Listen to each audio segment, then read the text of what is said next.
Oh, hi, podcast listeners. There's many ways you can listen to the Real Nerds podcast. You can subscribe on iTunes. You can also subscribe on Stitcher Radio. You want to send us a Twitter message? You can do that. It's so easy, at Real Nerds. Like us on Facebook, Real Nerds Podcast. You can visit our website, realnerdspodcast.com, where there'll be a lot of articles for you to not only read, but to listen to our previous shows. Do you like your stories told through pictures? Then you can also follow us at Real Nerds on Instagram. You can also call us, 720-6nerds5. Thanks for listening and enjoy the show. Camera, action! Well,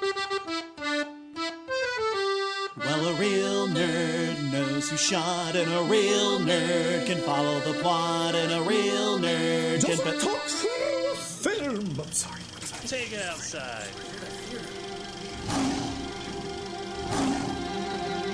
Well, a real nerd knows who shot, and a real nerd can follow the plot, and a real nerd will give it all they got.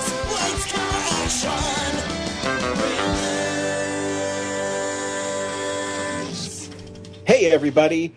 Welcome to another exciting episode of Real Nerds Podcast. The countdown to episode 700 is on. For 14 years, we have seen a new movie every week, and we podcast our experience to the world. This week, we're seeing The Conjuring, Last Rites. Brad, is this the third or fourth Conjuring movie we've done on this podcast? Have we done them all? I know we did the last one for sure, because it's the only other one I've seen. Huh. Have we not done the other ones? Because I think it came out in 2012. So it almost feels like we should have done the other two, right? You know what? If you vamp for a bit, I can actually just look it up. Hello, my baby. Hello, my honey. Hello, my ragdown gal. Hey, it's the WB frog. How did you get in here?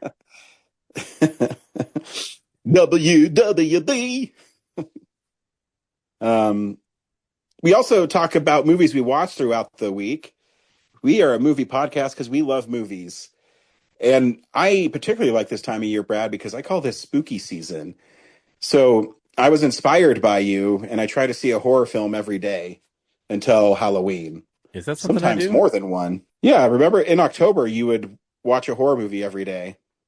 I don't know about every day. Oh. I think of someone interpreted else. it. What are you talking about? I mean, I've done the spooky challenge, but I do a daily photo. That's So you don't watch a horror about. movie every day in October. Where the hell did I get this idea from then? I think it's your own. Oh, I thought I stole it from you. Nope. Well, then you stole it from me, you motherfucker.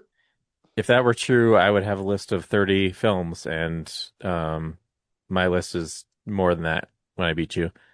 I can't get into our account, so I can't look it up, actually. Damn it. You stupid What's son going of a on? bitch. Yeah, anyways, stay tuned. We will recommend the film or not, play the trailer, and then spoil the film. That's what we do. We've been doing it for a long time, Brad. So long.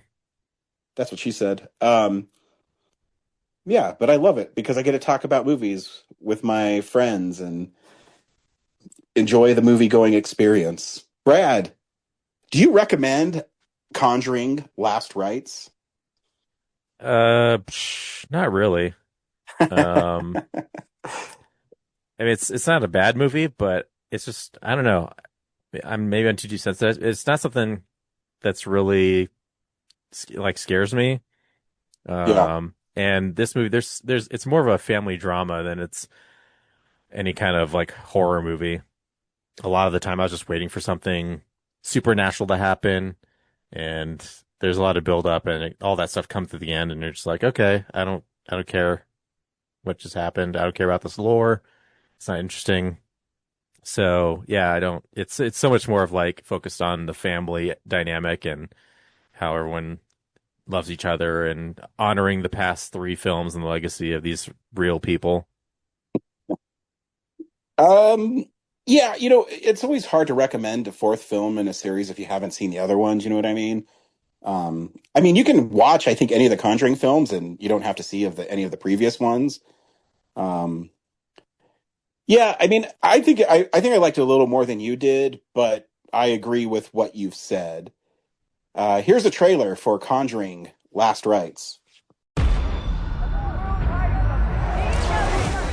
devil has come to Pennsylvania. Jack and Janet Smurl claim that an evil presence has found its way into their home. 8 people live in this house.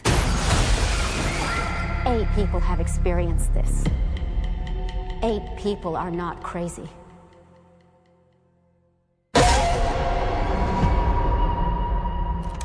So, when did this start? Heather's confirmation. 7th of September. There's something in the attic.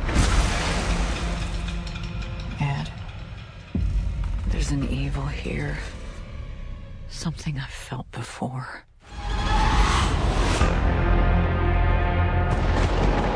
This thing in your house is a demon. It's the first one that we ever encountered. We were young. We were scared. We ran away. And after all these years,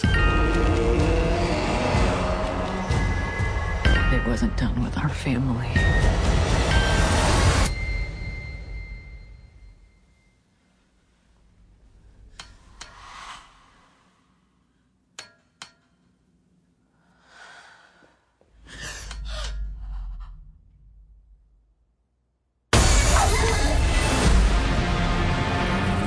St. Michael, defend us. Be our safeguard against the devil. In nomine Patris, et Filii et Spiritus Sanctus,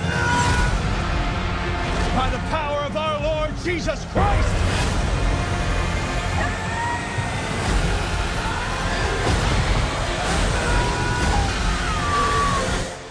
I don't know how to protect you this time.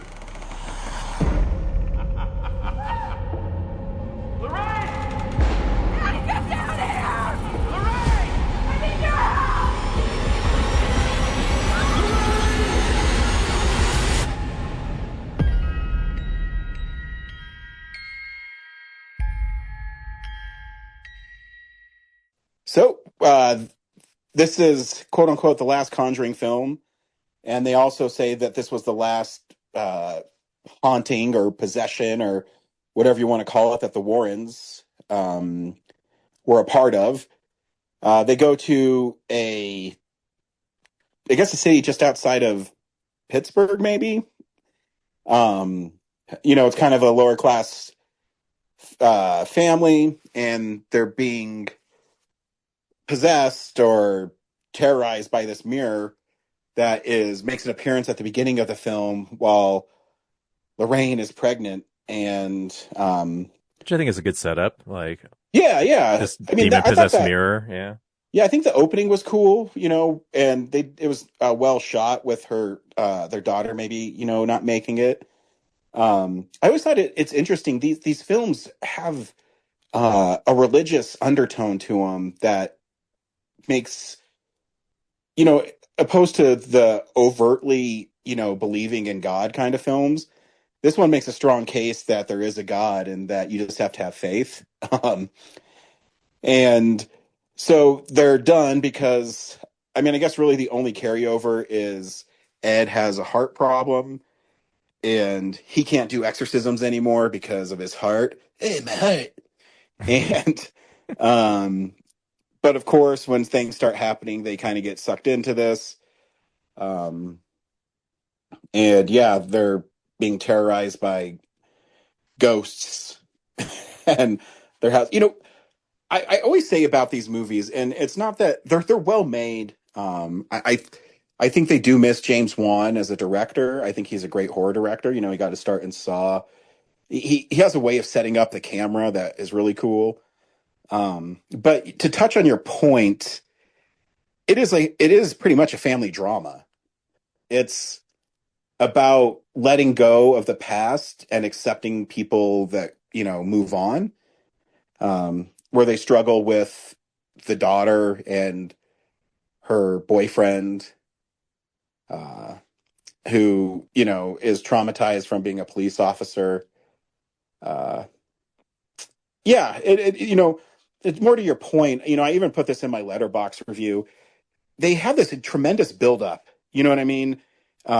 They follow a very formulaic pattern and beats where everything gets ramped up. But I always think it's odd that no one really dies in these movies.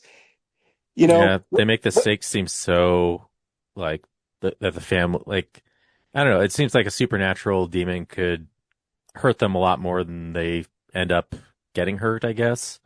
I mean, they do yeah, kill. Am I thinking of the right movie? They killed like the pastor or something, like the yeah. family He pastor. killed himself. He hung himself at the church when he was going to ask for permission to do an exorcism. I thought the Um, demon did that to him. well, yeah, the demon did, but it looked like suicide. Yeah. But yeah, because every time I watch these movies, what if he just stood up to the demons like, "What are you going to do to me, motherfucker? Yeah. Let's go, That's a let's yeah. fucking go." Like he can like possess the pastor to get him to hang himself, but he can't take on the four people in this family. Like Yeah, yeah, and it's so much. This is the end. It's like yeah, what does he say to Jonah Hill? yeah. Does it compel me? Yeah, Christ compels you. Does it? Does it compel me? Yeah. But yeah, that's what I mean. The monsters look cool, and I think they're scary designs. But what do they really do? They walk around and give you a jump scare. That's uh, what the whole point of these movies are. And yeah, they focus really hard on the family dynamic. Um, Yeah, it would have been yeah, more scary if, like, during the birth scene, like the demon possessed a child and then, slowly over many years, like revealed itself. yeah. But through the kid. I always point to one of my favorite exorcism movies is The Exorcism of Emily Rose. And I like that one because they never really say if she was possessed or not. And it's a courtroom drama, and they deal with, other issues that exorcisms have. And I always thought that one was really fascinating. These ones, like I said, there's this huge buildup, and there's this tremendous climax of everything's really loud, and there's, people getting knocked over and falling. And um, I didn't know that if you take medicine when you're having a heart attack, you feel better instantly. It's like Popeye spinach or something. I don't know.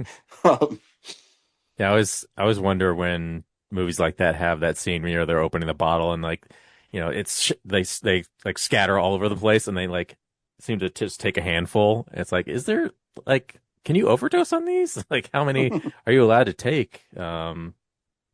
Yeah, I don't know. yeah. Like, I don't know. I've never chewed like chalky Yeah. pills either. I mean, I guess I don't know. My wife's not here, so I could ask her, "Hey, honey, if you're having a heart attack, if you crunch your heart medication, will it instantly cure you?" Because this isn't the only movie that does it. So it's a Um, trope in a movie that I don't know. but yeah, I don't remember a lot of it either. That's how memorable it was. Really just like the end where they're fighting a mirror. Hmm. And yeah, I don't know. Was there a thing? Did they show me that if you throw stuff at it, it won't break? Because I don't remember that. Well, remember they threw it out and it broke. Oh It yeah, got and crushed, and then Ed says doesn't mean you got rid of it. Then they went up into the attic and it was it was just back. there. Yeah, that's right. But also, too, if you were a grandpa, would you give that gift to your granddaughter? Like, what's up with all Yeah, the baby fucking heads? You know what I mean? yeah. Like this. Yeah, this is Uh, something kids will like in 1980, whatever. Again, it's not a bad movie. I mean, I enjoyed it, and I really love Vera Farmiga. And Patrick Wilson is great. He has this kind of warmth about him as Ed Warren. Uh, yeah, it's I have the other three on Blu-ray, and the last one I got on Blu-ray when it was $4 on Amazon. So I have a feeling just to complete because I'm a completist. When this one goes to $4, I'll probably get it and watch it again and go, it's okay. Yeah, I looked it up. We never did the first Conjuring, just Oh, last okay. three. Yeah, The so last three. if we Gotcha. did, you just talked about it like as I watched this, but it was never a main episode thing for the first Hmm. one. So yeah, Fair enough. Was it 2012 when the first one came out? I think so. probably. If it would have to be pre 2011 if we didn't do it. 2013. Oh, so we probably just did something else that week. I wonder what that Yeah, was. I don't know. Now I'm curious. So it was probably came out in the Halloween, right? Ish area. Let's find out. We have this great thing called IMDb, IMDb. and let's see as I People definitely scroll. tuned in to listen to us try to find it. Yeah, absolutely. You vamp now, motherfucker. Yeah. So on what else about The Conjuring? Last Rites. Yeah. The daughter has a. The other thing too is like, was the daughter in the other three movies? I don't remember. Yes. It's like a little kid or like a new young Yeah, adult because she's a she's always in it. Uh, yeah. okay. But this is the first one where she's older. I can't remember. I think it's the second one with the nun where she kind of has a um, part in it. So, hey, Brad, this is going to make you laugh. So it came out July 19th, 2013. You know what movie we did for that week? Uh, R.I.P.D. man, that is, yeah, we did not pick well that No. week, but I don't know if that would have been much better. No, the first Conjuring's pretty great. Um, Yeah, RIPD was pretty rough. Although, yeah, I would give it another shot to see. I watched it recently, and it's not good. Okay, definitely like some movie exec was like, we haven't had a Men in Black in a while, and we can't make Men in Black because Sony owns it. So let's We do have a Ryan Reynolds under lock, right? what if not aliens, but ghosts? Sold. Stop drilling, you hit oil. Yeah. So, yeah, Who that's just the won an con. Oscar? Who can we put in the Tommy Lee Jones part? Oh, I think Jeff Bridges is available. Only if he looks really uninterested throughout the film. Is that something you Yeah, can do? cool. Yeah, I got nothing else. Yeah, again, it's been a while since I saw those movies, so I'm just like I don't remember it. It was in and Uh, out. this is the big nerd news of the week. It's real news. Brad, why do people hate me? Why? 'Cause you're a cop. No, besides that. The Mortal Kombat 2 has been delayed till next May. Because more time to make it more awesome, right? Yeah. That movie has literally been done for over a year. No, I'm sure they're just like, they saw the response to the trailer and they're like, I think we could make more money over the summer with this, and they're just dumping in October. No, you're 100% right. And And it won't. They'll also, be surprised. Avengers Doomsday moved off the May release, and so they moved Mortal Kombat to it. So October is fixing to be an awesome Mortal Kombat month for me, but now I just get the art book and the collection. Fuck. They just have to watch Tron instead. Yeah. Actually, they had it when I was at Disneyland last week. Yeah, did you do the light cycles? No, that's at Disney World. But they did have a lot of Tron cool merchandise in the stores.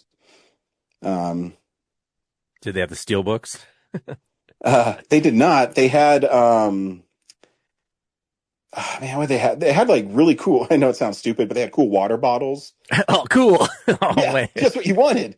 There's so They much had some water in Tron hats. movies. They had was it? I don't know if it was a jacket or a hoodie, but it was in that style. You know what I mean? It was all black and it had the red and blue lines going up it. Sweet. Yeah. So they're gearing up for it. I'm sure the next week or so it's going to be an all-out blitz for it. I mean, in a month. Yeah.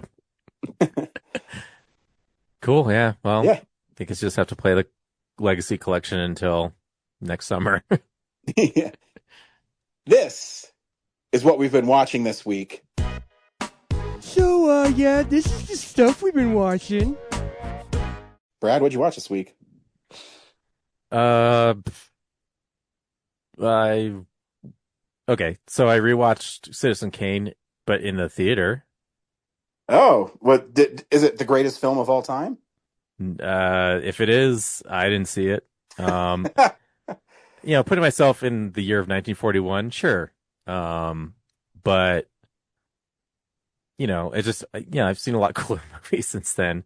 I don't know, like a story of like a guy coming from nothing and becoming corrupt, and I don't know. I can't pinpoint like a movie. I can't tell you a title that resembles it, but it feels like something I've watched plenty of since then. And but for the time, like all the camera tricks and matte paintings and things are still pretty cool. But it's just like it's a lot of runtime for a guy who just gets like shamed for cheating on his wife and then loses an election. Spoilers, bro. Oh no. That came out 80 years ago. 80-year-old movie spoiled. It is a good movie. It's interesting. It's not in my top. I'm writing an article series right now of my favorite 150 films. It's not in it. And it's just like The Shining. I never got the hype around it. I'm not saying it's a bad movie. Yeah, it's not bad. It's just like it's there. I don't love it, Yeah. I'm like, there's just cooler movies exist. Yeah, I mean, I'm sure if we had Zach on here, he'd wax poetically about it, but yeah. It's just, I don't know. I was just, yeah, it's there. And then because we didn't make it the week episode, I saw Caught Stealing, which how was that? Did you end up seeing it? No. Yeah, it's fine. Again, it's like it feels like, I mean, it's set in the 90s, so it also feels like a 90s movie of just a simple like this guy gets roped into this heist, and he just has to engage with all these mob weirdos from different factions and try to like, he doesn't want anything to do with the money, and he has this history of alcoholism, so like he can't drive, like he's not supposed to drive, so he has to run around New York City to do all this stuff, or get people to drive him. And yeah, I mean it's for a Darren Aronofsky movie, it's very normal, Yeah, I got that vibe from the trailer. I couldn't believe he was the director of it. Yeah, it just does not seem like his type of movie. It's a pretty average, just like crime movie that I've seen many times. So yeah, would have thought he'd bring something different to it.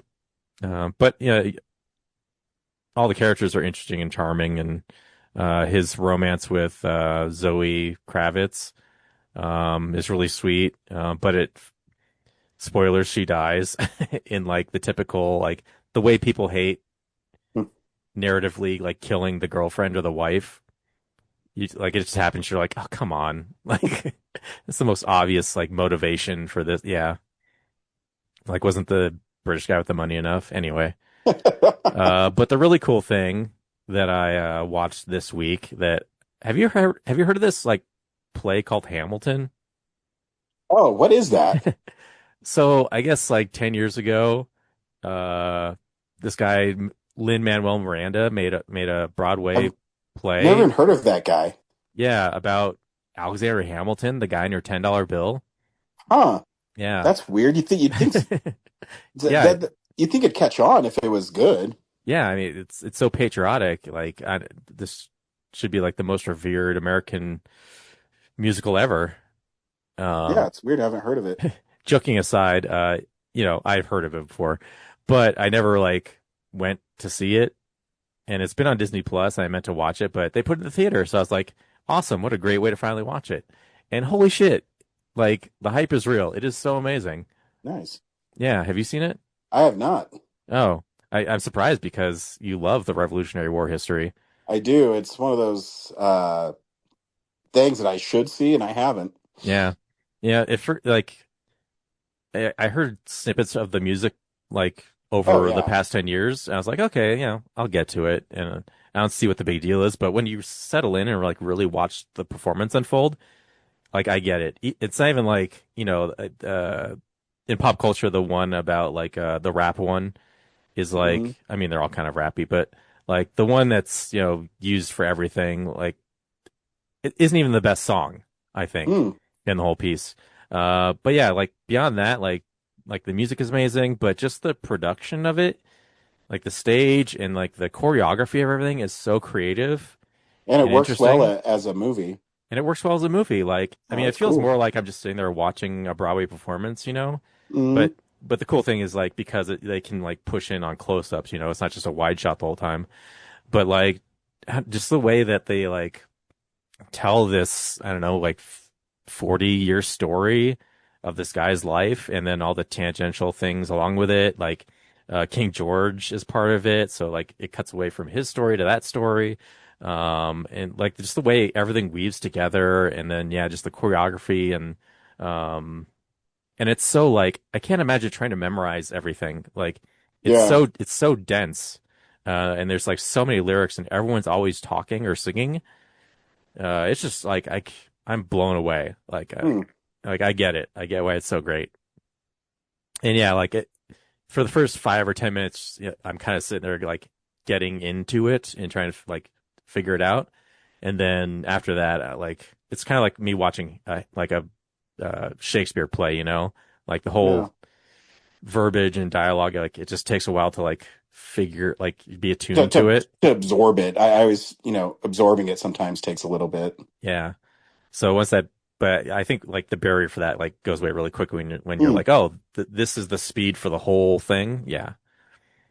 Very Um, cool. yeah, it's great. What'd you Very watch? cool. Like I said, I stole this idea of seeing horror films every day from you, and This is like the so third year in a row we've done it though. yeah. So this week I watched They Live, with Rowdy Roddy Piper. Is that a horror movie? I think so. I think it's a sci-fi movie. Yeah, I think you say sci-fi horror.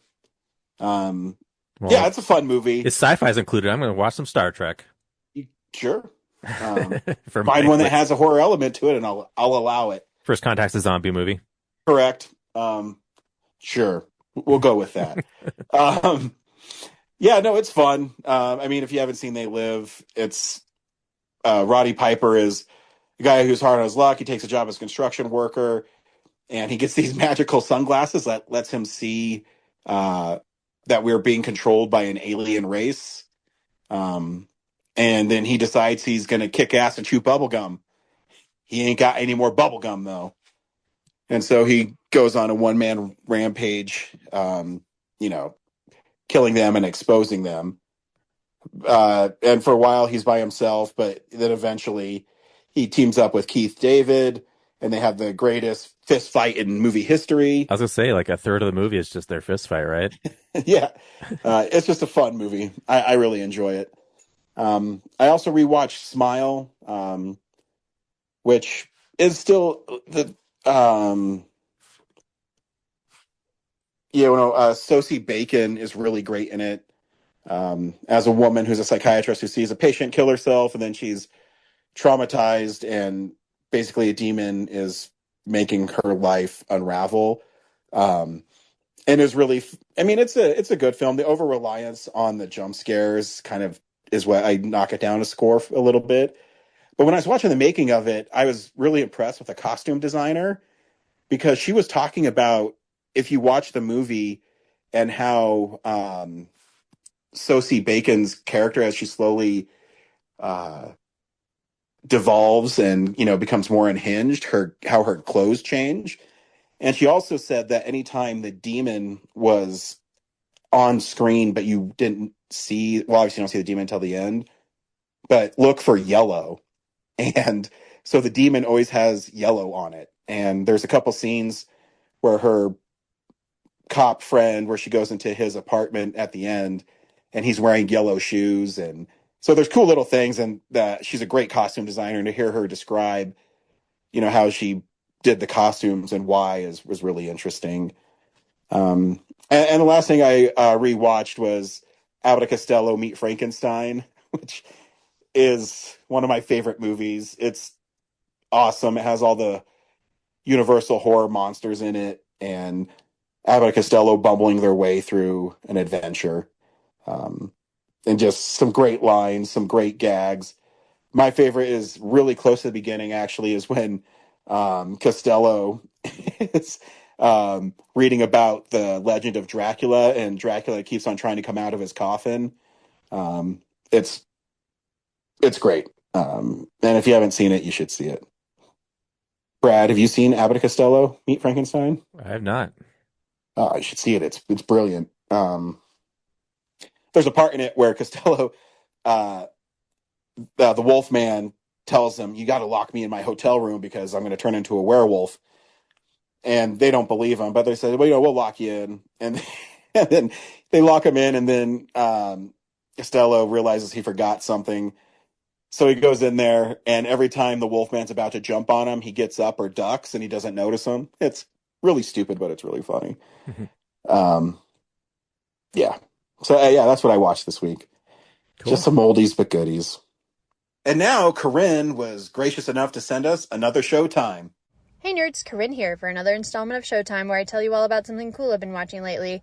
This week I'm coming to you with a recommendation from Ryan, that being the 1933 film, The Eagle and the Hawk.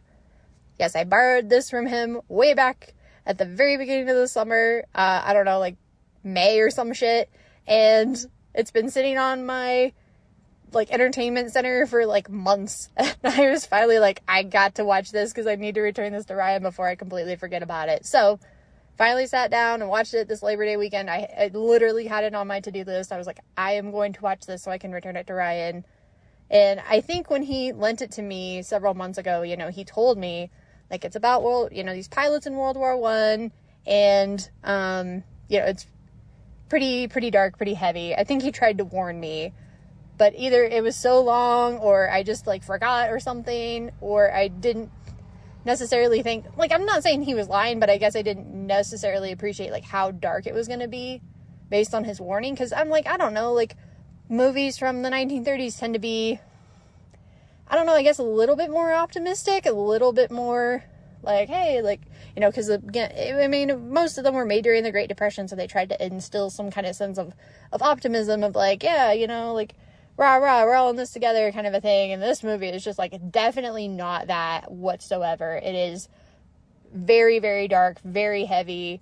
Honestly, I was this movie, in some respects, this movie could have been made today, just because the subject matter is unfortunately very universal of the PTSD that soldiers and military members experience during war.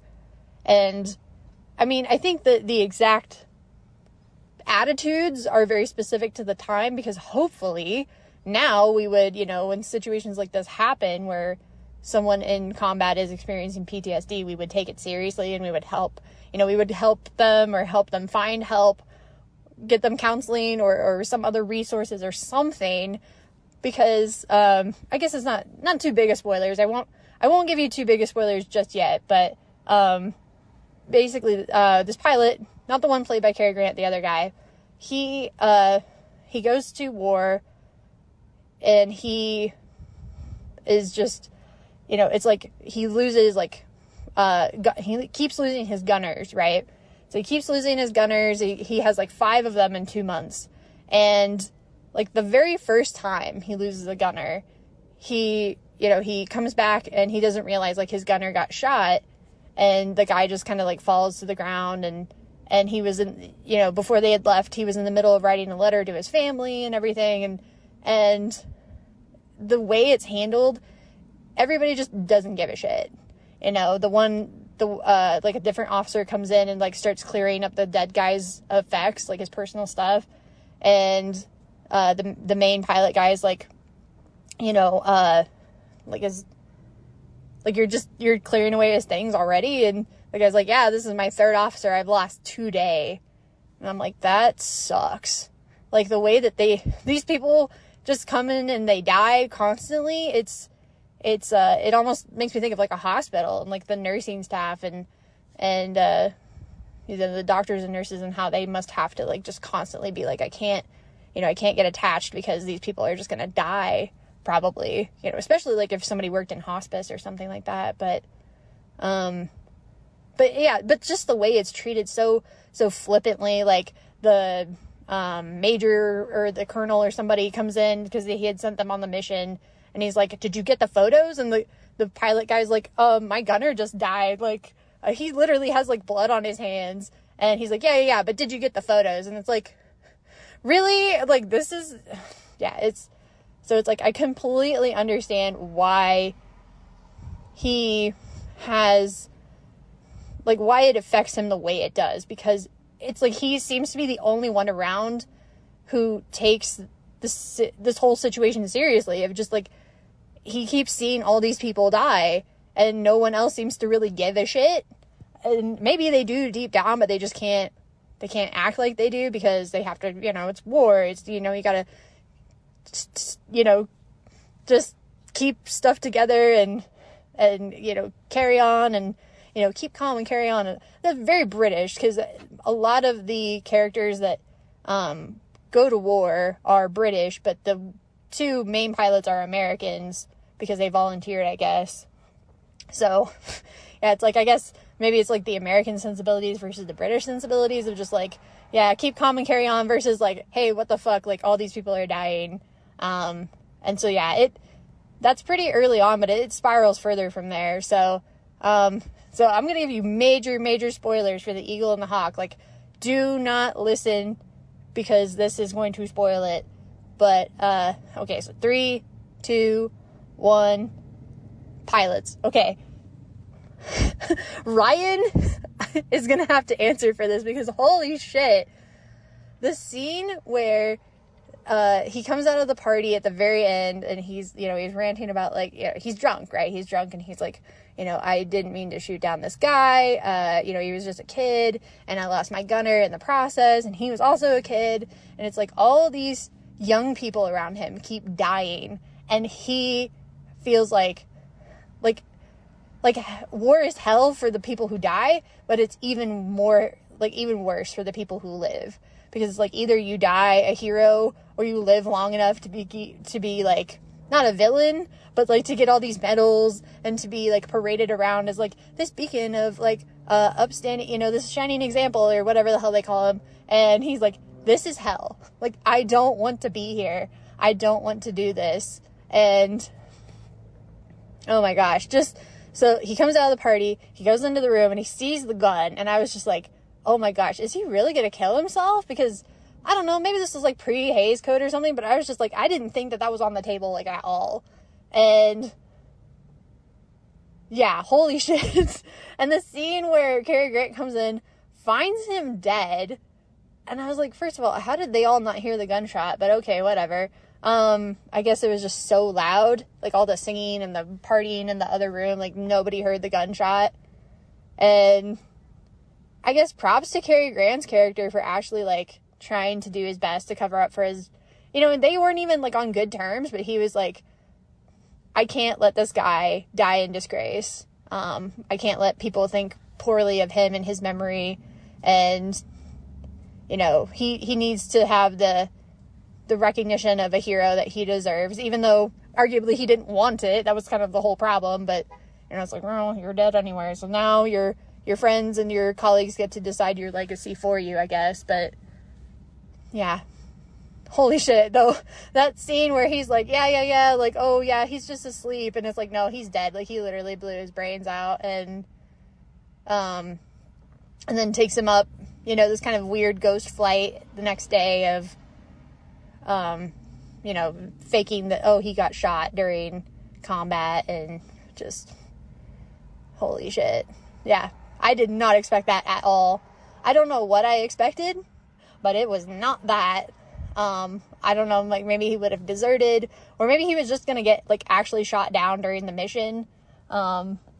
Maybe he kind of goes, like, a little suicidal, like, he engages the enemy, when he shouldn't have, or when he was called off, like, told not to. So maybe he didn't, like, maybe, like, not directly committing suicide, but, like, indirectly committing suicide. Like, I could have seen that, but holy shit, yeah, him blowing his brains out with the party right next door was really messed up. So, yeah. So, I guess if you're listening to this, hopefully you've already seen the movie, but, yeah, The Eagle and the Hawk is very, very well done. There were so many parts of it that I felt like, you know, this movie could have been made yesterday. Because it really stands the test of time in terms of the acting, like, the writing and the acting and everything. Like, yeah, there was some specific dialogue that I was like, okay, yeah, that's very much, like, a product of the time, and, like, certain attitudes, like, towards women and things like that. But pretty much everything related to, like, the PTSD aspect was perfect. Oh, and the whole scene about, like, how Cary Grant's character shoots down the guy in the parachute. I was like, yeah, I'm pretty sure that's a war crime. So, I mean, maybe it wasn't at the time because maybe they didn't have all the rules or whatever in place yet, but I'm pretty sure now it would be considered a war crime. So, yeah, it was a good thing that those guys called him out on it. And I was like, I don't know if people at the time would have been more on Cary Grant's side or on the other guy's side, but I'm definitely on the other guy's side, because, yeah, Cary Grant is, like, actual war criminal. Not him, but his character. But anyway, yeah. So, The Eagle and the Hawk, really fucked up. Again, very well made movie, but really fucked up. So, shit. I don't know, like, I feel like it almost needs, like, a content warning or something to just tell you, like, hey, you know, this has, like, suicidal ideation and, like, hella violence and shit in it. I don't know. I don't know if it was rated, or what's it rated here? I've got it here. It's probably, like, PG. I mean, you would think it's, like, I don't even know if yeah, it says not rated. Huh. Yeah, I mean, in some respects you would think it's, like, yeah, PG, but in some respects you'd think it's, like, R, because of just all the crazy shit that happens, like, all the people dying, and again, the guy committing suicide. So, yeah, really fucked up. So, anyway, yeah, I'm glad I saw it, but, oh, yeah, so the other thing I was gonna say is, like, yeah, in the regards, like, oh, this movie could have been made yesterday, there were some editing things that I noticed. I mean, they were pretty obvious, where it's, like, you could tell they cut the reel and they spliced it together. In that regard, I could tell it was old, but there were aspects of it that I felt like this withstood the test of time. And the transfer, because Ryan lent me the Blu-ray, and the transfer looks fantastic. So, yeah. If you've never seen it, hopefully you skipped the spoiler section, because holy shit. Yeah, but if you've never seen it, I guess I recommend that you check it out. But just know that it is very, very dark and very heavy. But if you have, then yeah, hopefully you know what I'm talking about and why I'm, like, yeah, reacting the way I am. So, yeah, Ryan's got a lot to answer for. No, I'm just kidding. I will talk to you guys next time with hopefully something a lot happier. I'm going to see a movie later today, that is a relatively new release. Going to the theaters, going to a different theater than my usual one, because yes, big news, I canceled my Regal subscription. I still have a few weeks, because I already paid for the month, so I still have a few weeks of it. I'll probably use it to see Downton Abbey, A New Era, or whatever the fuck it is. Downton Abbey 3, here when it comes out in 2 weeks. But after that, I'm like, I'm free. I don't have to go to my usual theater anymore. I can go wherever I want, and not feel like I'm paying extra. Because that was, like, always my thing. It's like, oh, but if I go to see a movie at the AMC or whatever, it's like, oh, I have to pay extra, because I'm already paying for my Regal pass. But yeah, so I'm going to an AMC today. Hopefully the commercials and everything are shorter, and the production's nice, and theater's clean and everything. But yeah, I'm looking forward to it. So I'll check in with you guys about that next time. Until then, keep it real, nerds. Bye. Thanks, Corinne. We appreciate it, as always. What are we watching next week? Next week, Brad, we are seeing Spinal Tap 2, The End Continues. Be fun to check in on that band. I've heard they've been up to a lot since they broke up, so hopefully the reunion will go well. Cool. All right. Till next time, we'll see you at the movies. Well, a real nerd knows who shot, and a real nerd can follow the plot, and a real nerd will give it all they got. Lights, camera, action. Real nerds. Thanks for listening to Real Nerds Podcast, a Nebulous Visions production. Stream or download episodes, read articles at realnerdspodcast.com. Stream us on Apple or Google Podcasts, Stitcher, Spotify, or iHeartRadio. Follow us on Facebook, Real Nerds Podcast. Twitter and Instagram at Real Nerds. Watch us on YouTube, Real Nerds Podcast. Email us at realnerds@gmail.com. Call us at 720-6nerds5. Thank you to Sparks Mandrill, Mike at Plan 9 Studios, and Bolognium for all of our groovy theme songs. And that's how you fucking do it.